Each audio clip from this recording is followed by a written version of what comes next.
Baik, salam untuk kita semua. Mohon izin atas Bapak dosen untuk menjelaskan sedikit analisa saya terhadap kasus yang terjadi di daerah kita NTT, Nusa Tenggara Timur, yang pada topiknya itu tentang tanah.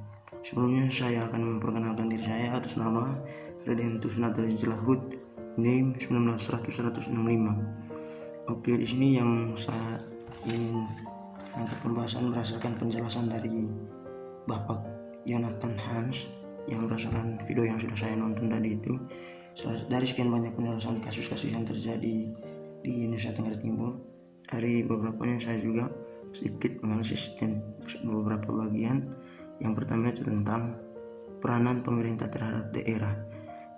Tidak sedikitnya dan juga sedikitnya perhatian pemerintah itu terhadap daerah mengenai pembangunan untuk kedepannya itu. Namun di sini sudah menjelaskan beberapa kasus, yaitu sebenarnya pemerintah itu memiliki peran dengan memperdayakan fungsi otonomi daerah seperti tanah yang berada di Labuan Bajo, di mana di situ Bapak Jonathan Hans di situ menjelaskan bahwa setelah beliau turun dari lapangan, ternyata di sana seorang tua golo pemimpin dari kampung setempat atau biasa disebut oleh orang Manggarai itu tua golo, dalam sebuah lingkup sudah dibagikan kepada negara sebagian tanahnya, ya, dimana fungsi dari tanah tersebut untuk pembangunan dengan kesepakatan dari pemerintah menyatakan bahwa tanah tersebut akan dikembalikan suatu saat nanti dengan tanah yang bukan berada di daerah itu lagi. Maksudnya bisa menjelaskan bahwa tanah yang akan diberikan oleh seorang tua golo kepada pemerintah untuk sebuah pembangunan, yaitu di Labuan Bajo, nanti akan dikembalikan dengan tanah yang bukan berada di daerah Labuan tersebut nanti juga, tapi di daerah-daerah lain sepertinya di Jawa atau di luar Labuan, Manggarai Timur, Manggarai Barat lah gitu. Namun yang terjadi saat ini kenyataannya belum dimiliki oleh para anggota-anggota yang sudah memberikan tanah kepada pemerintah itu. Yang terjadinya di mana di sini sertifikat atas nama orang-orang yang tidak pernah memberikan tanah kepada pemerintah.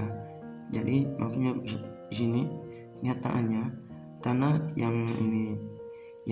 yang seharusnya diberikan kepada mereka yang dua golo tadi itu sudah memiliki sertifikatnya, sudah diterbitkan sertifikatnya, tapi tidak atas nama mereka yang sudah memberikan tanah kepada pemerintah.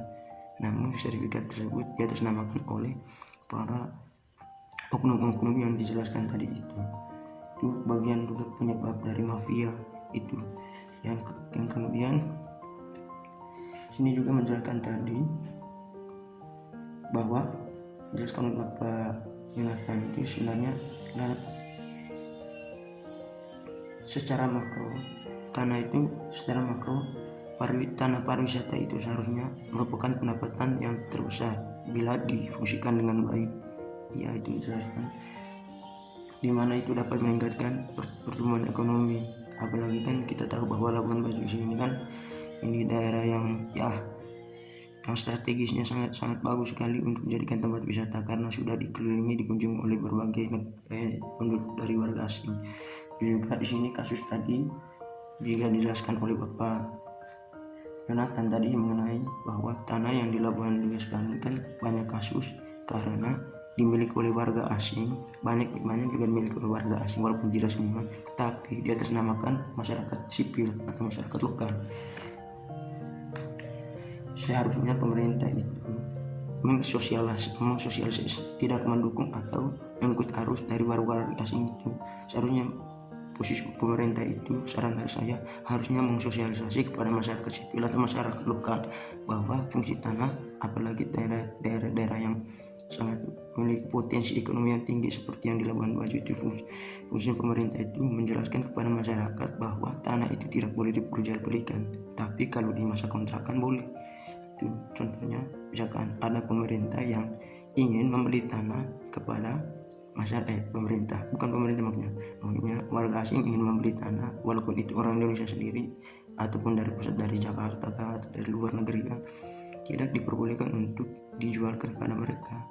Melainkan kalau mereka menginginkan buka usaha, ya dibayar jasa begitu saja. Itu saran dari saya. Contohnya tanahnya dimiliki oleh masyarakat sipil atau masyarakat lokal, tapi di atas tanah tersebut apabila ada seorang asing atau warga asing yang ingin membuka usaha dengan persyaratan pembayaran kontrakan, di mana kontrakan itu mengenai atas pembangunan di atas tanah kepemilikan warga Labuan Bajo tadi itu.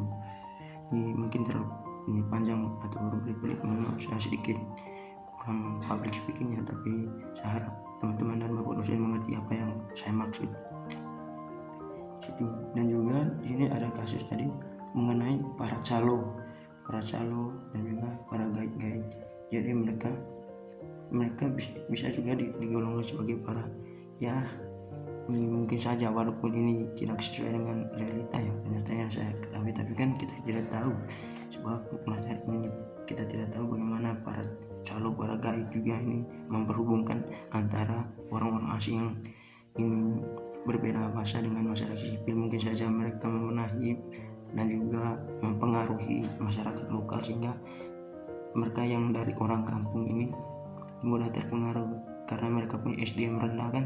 Jadi ini mereka mengiyakan saja bila tanah mereka untuk dijualkan. Seharusnya kan kita yang sama-sama dari sini juga harus memiliki toleransi kesadaran bahwa pikir untuk kedepannya apabila tanah itu dijual, setelah kita mendapatkan uang ini kan bersifatnya istilahnya berputar dia, setiap saat pasti akan berputar dia, sebab tapi tanah tidak seperti uang yang kita pikirkan bahwa tanah itu bersifat menetap dia.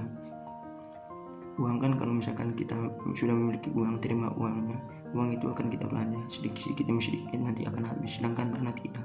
Itu merupakan ini tempat yang kita berinvestasi atau membuka usaha untuk ini menerima mereka. Tapi di sini kita juga terpengaruh terhadap sumber daya masyarakat sendirinya ya.